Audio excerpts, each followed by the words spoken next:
Momen malam Tahun Baru Islam 1447 Hijriah, umat Islam merayakan dengan pawai obor.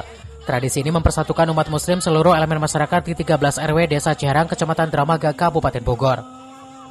Peserta pawai obor dari setiap RW datang dari segala penjuru wilayah menuju lokasi lapangan Bumi Kartika dengan melantunkan sholawat dan lagu Islami menambah suasana kemeriahan dalam pergantian tahun. Selain itu, pengurus masjid di setiap wilayah tak luput ikut serta pawai obor.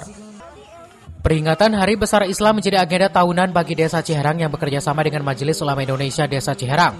Selain pawai obor, zikir dan tausiah keagamaan disampaikan oleh Ketua MUI.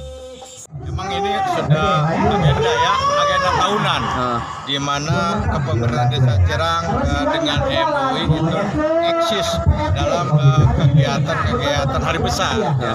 Ini momen ini adalah Hari Besar Islam, di mana kita menyambut 1 Muharram, gantian tahun Hijriah 1447 ini.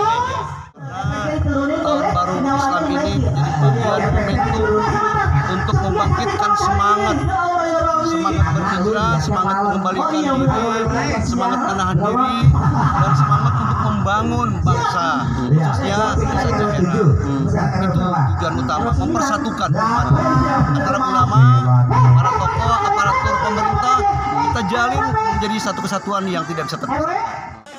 Pawai obor setiap tahun baru Islam mempersatukan umat muslim baik anak remaja, orang tua hingga ormas dan Pemdes Ciherang dalam membangun semangat kebersamaan dan ukhuwah Islamiyah. Dari Dramaga, Kabupaten Bogor, Iman Abdurrahman melaporkan.